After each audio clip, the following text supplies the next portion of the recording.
Good morning, friends. Welcome to another day of our Light for the Journey Beside Still Waters. I'm so glad you're joining us today.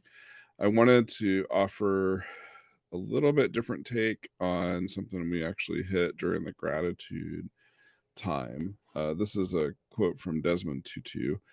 Do your little bit of good where you are. It's those little bits of good put together that overwhelm the world.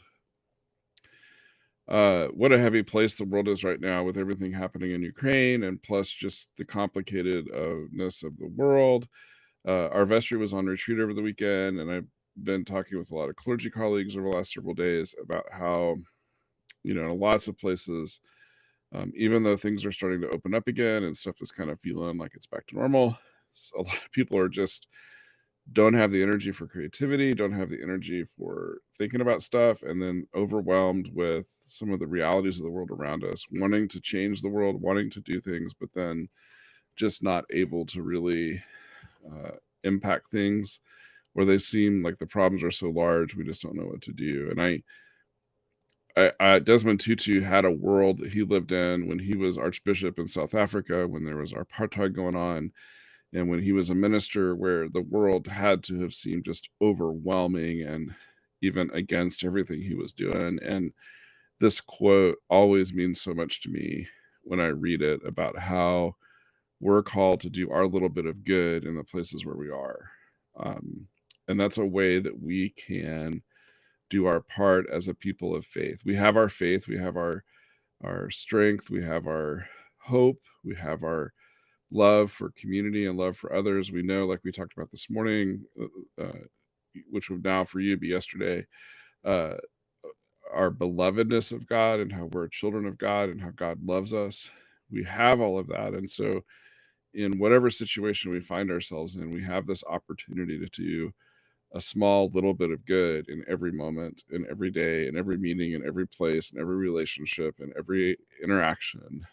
And so, those little bits that all of us are doing truly do overwhelm the world that's around us.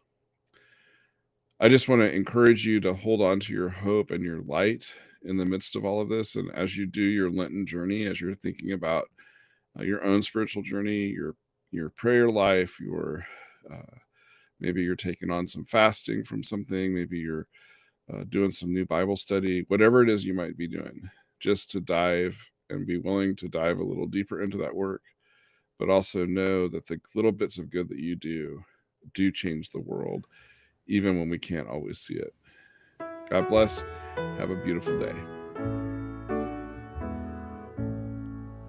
We walk by faith and not by sight.